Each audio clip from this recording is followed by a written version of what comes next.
دیکھ رہے ہیں اب عزیزان محمد توجہ کیجئے، سب سے پہلا اٹیک جو کیا نا مسلمانوں کو، کیا لیا مسلمانوں سے؟ نماز لی، روزہ لیا، حج لی، زکات لی، کیا لیا؟ کچھ بھی نہیں لیا، شعور لے لیا۔ اور جس قوم سے شعور نکل جائے نا، اس کی عبادتیں اسے کہیں نہیں پہنچاتی۔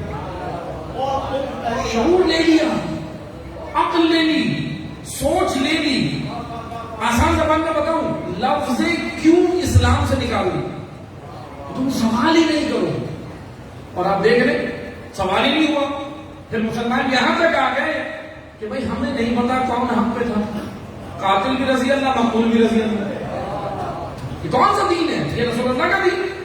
یہ کیسے ہو سکتا ہے کہ دونوں حق پر ہو؟ ایک چیز یاد رکھیں، حق کے مقابلے میں ہمیشہ حق آتا ہے، باطل نہیں۔ حق کے مقابلے میں ہمیشہ باطل آتا ہے، حق نہیں آتا۔ اس کی وجہ یہ ہے کہ اللہ نے وجود حق ایسا بنایا ہے، اللہ نے حق کو ایسا ڈیزائن کیا ہے کہ حق کے مقابلے میں کبھی بھی حق نہیں آئے۔ اور ایک چیز یاد رکھیں، حق حق ہوتا ہے، حق محتاج اکثریت نہیں ہے۔